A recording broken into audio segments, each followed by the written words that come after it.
यदा यदा धर्मस्य ग्लानिर्भवति भारत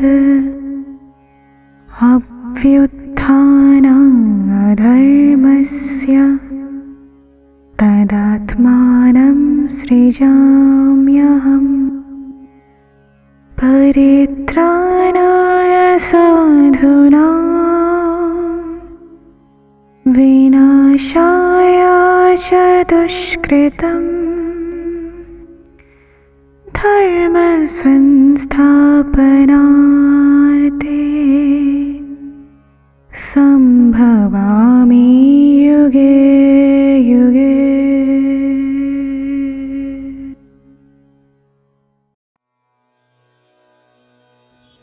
যুগের প্রয়োজনে ধর্মকে স্থাপন করতে ভগবান যুগে যুগে অবতীর্ণ হন, সঙ্গে নিয়ে আসেন তার প্রিয় মানুষকে। 1863 সালের 12ই জানুয়ারি নরেন্দ্রনাথের জন্ম। পিতা বিশ্বনাথ দত্ত ও মাতা ভুবনেশ্বরী দেবী। অসামান্য মেধা, সাহস, তেজস্বিতা ও স্বাধীন চেতা মনোভাব নিয়ে ছোট থেকে নরেন বড় হন। মায়ের কাছে শিখেছেন ইংরাজি শিক্ষা। বড় হবার পর নরেন্দ্রনাথ শ্রী রামকৃষ্ণের সান্নিধ্যে আসেন। তার জ্ঞানের আলোতে আলোকিত হয়ে তিনি শেখেন মানুষের মধ্যে ভগবানকে দেখতে। ঠাকুর বলতেন, খালি পেটে ধর্ম হয় না। স্বামীজির বাণী, আমি সেই ধর্মে বিশ্বাস করি না যে ধর্ম বিধবার অশ্রু মোছাতে পারে না, পারে না ক্ষুধার্তের মুখে অন্ন তুলে দিতে। যতক্ষণ পর্যন্ত মানুষ কি একটা কুকুরও অভুক্ত থাকবে, ততক্ষণ আমার ধর্ম হবে তাকে খাওয়ানো। জীবন্ত দেবতা মানুষের রূপ ধরে তোমার সামনে এসে দাঁড়িয়ে আছে, তার সেবাই তোমার ধর্ম। ঠাকুর দেহ রাখবার পর মাতা ঠাকুরানী অর্থাৎ সারদা মায়ের অনুমতি নিয়ে 1893 সালে 18ই জুলাই জাহাজে শিকাগো যাত্রা করেন স্বামীজি। 18ই সেপ্টেম্বর সোমবার সকাল 10টায় শিকাগোতে শুরু হয় ধর্ম মহাসভা। মনে মনে দেবী সরস্বতীকে প্রণাম করে হাজার হাজার দর্শকের সামনে স্বামীজি বলেছেন, হে আমেরিকাবাসী, আমার ভাই ও বোনেরা, আপনাদের ধর্মসভায় উপস্থিত হতে পেরে আমি ধন্যবাদ জানাই উপস্থিত সকলকে। যে ধর্ম জগৎকে শিখিয়েছে সহিষ্ণুতা, ত্যাগ, যে জাতি একদিন সব নিপীড়িত জাতিকে আশ্রয় দিয়েছে, সেই ধর্মের অন্তর্ভুক্ত হয়ে ও সেই জাতির একজন হয়ে আমি গর্ব অনুভব করি। আমি গর্বিত, আমি ভারতবাসী। হাততালিতে সেদিন ধর্মসভা ভরে গিয়েছিল। বীর সন্ন্যাসীর এই বাণী ছড়িয়ে পড়েছিল বিদেশে দিকে দিকে। তুমি নও শুধু সন্ন্যাসী বীর, ত্যাগের প্রতীক তুমি, স্বদেশ প্রেমী মহাযোগী, মোদের গর্ব তুমি। তুমি নও শুধু সন্ন্যাসী বীর, ত্যাগের প্রতীক তুমি, স্বদেশ প্রেমিক মহাযোগী, মোদের গর্ব তুমি।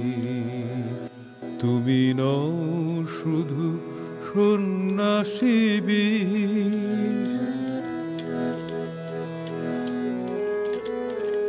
সর্বধর্ম সমন্বয় এনেছো এই দেশে, তোমার স্পর্শে কালের প্রবাহ মহাকালে মিশে। সর্বধর্ম সমন্বয় এনেছ এই দেশে। তোমার স্পর্শে কালের প্রবাহ মহাকালে মিশে।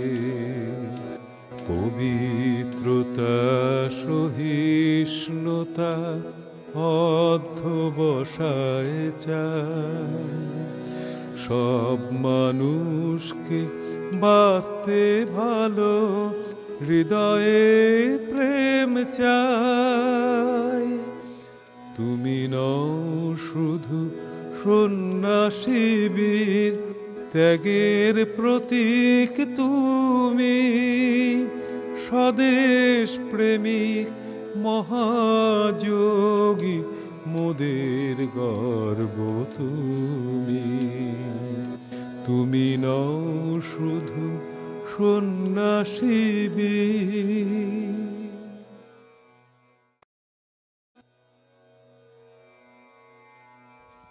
আফ্রিকাতে একটি পুরনো প্রবাদ আছে, যে প্রবাদের দ্বারা বিবেকানন্দ অনুপ্রাণিত হয়েছিলেন।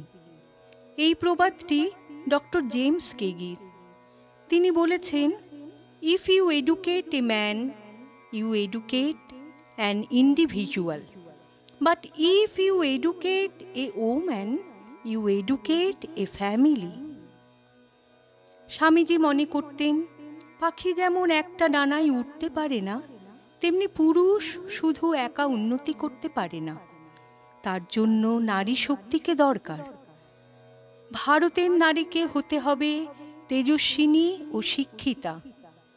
ভারতের উন্নতি করতে হলে সবার আগে দরকার শিক্ষার। যেখানে স্ত্রীলোকের মর্যাদা নেই, সেই দেশ কখনো উন্নতি করতে পারে না।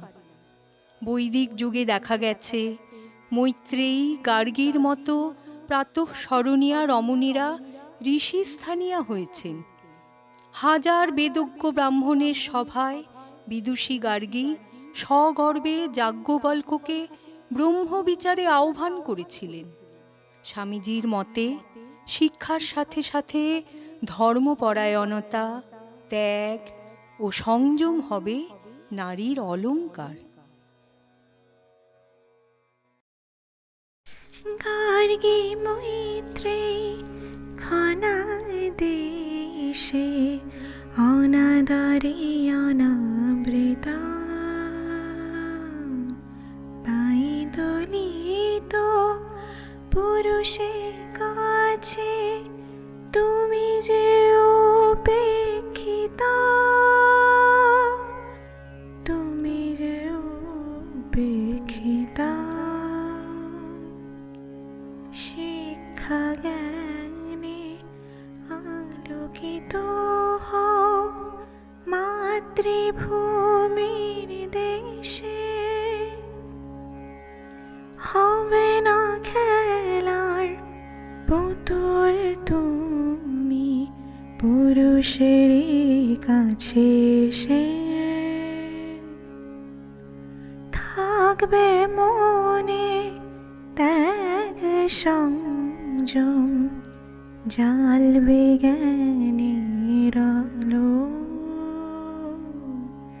নিজ পরিচয়ে বাঁচবে তুমি, হবে জগতের আলো, হবে জগতের আলো, হবে জগতের আলো।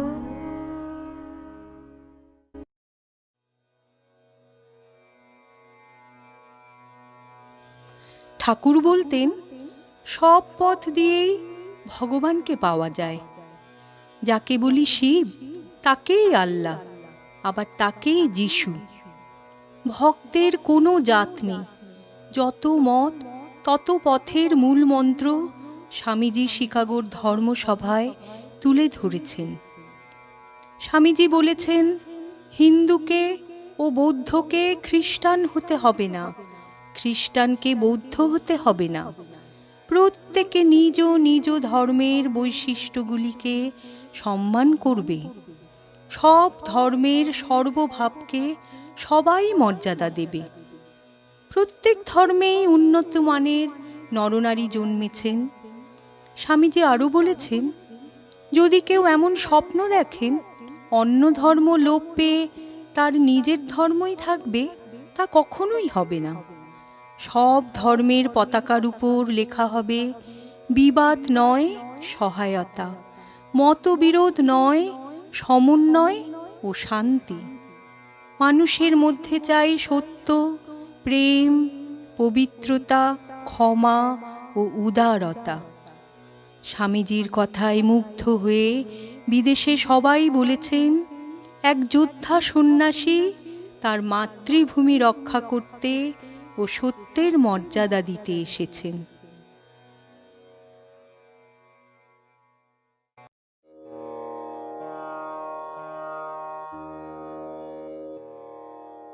বহু সাধনার ধারার মাঝে ভারত মাতৃভূমি, নানা ধর্মে মানুষ নিয়ে আমার পুণ্যভূমি, আমার পুণ্যভূমি। বহু সাধনার ধারার মাঝে ভারত মাতৃভূমি,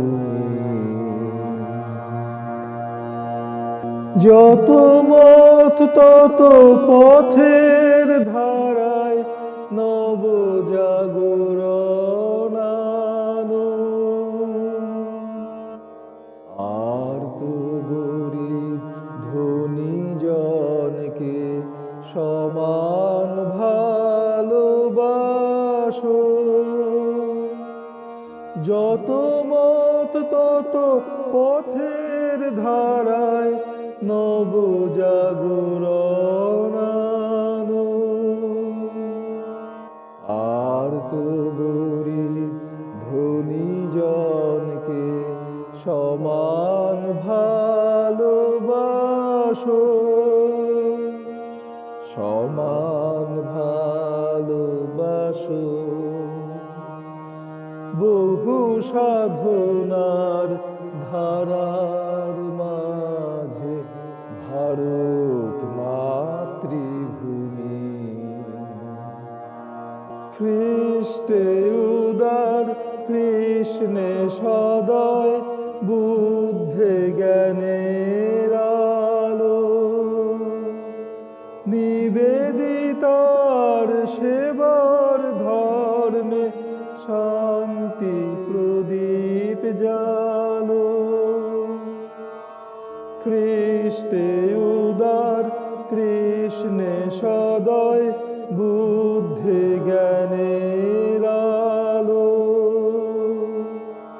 নিবেদিতার সেবার ধর্মে শান্তি প্রদীপ জালো, শান্তি প্রদীপ জালো।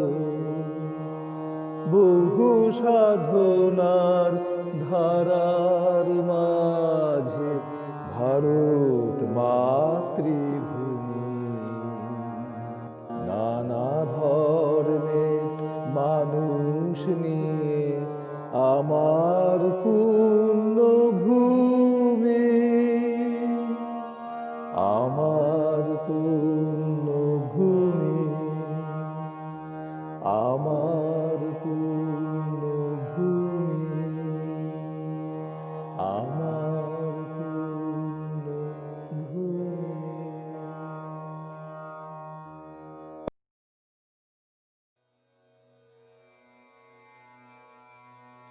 1897 সালে যখন দেশে ফিরলেন স্বামীজি, সমস্ত দেশবাসী আবেগে আনন্দে কৃতজ্ঞতায় তাকে নিয়ে মেতে উঠলেন, তাকে বীরের মর্যাদা দিলেন।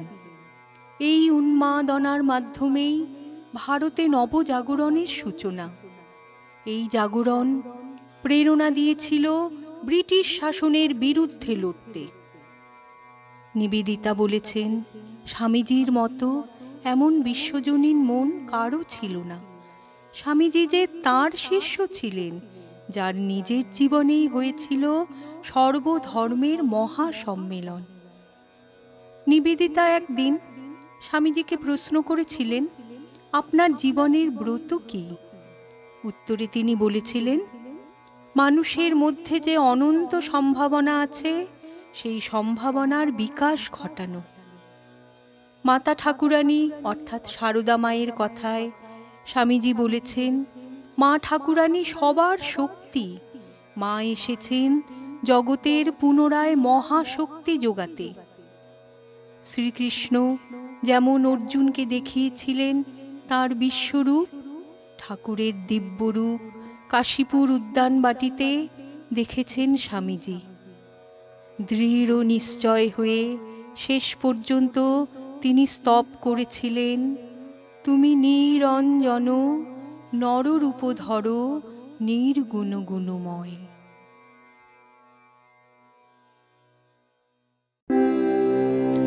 খণ্ডন ভব বন্ধন জগবন্দন বন্দিত মায়, নিরঞ্জন নররূপ ধর নিরঞ্জন নররূপ ধর নির্গুণ গুণময়। খণ্ডন ভব বন্ধন জগবন্দন বন্দিত মায়, নিরঞ্জন নররূপ ধর নিরঞ্জন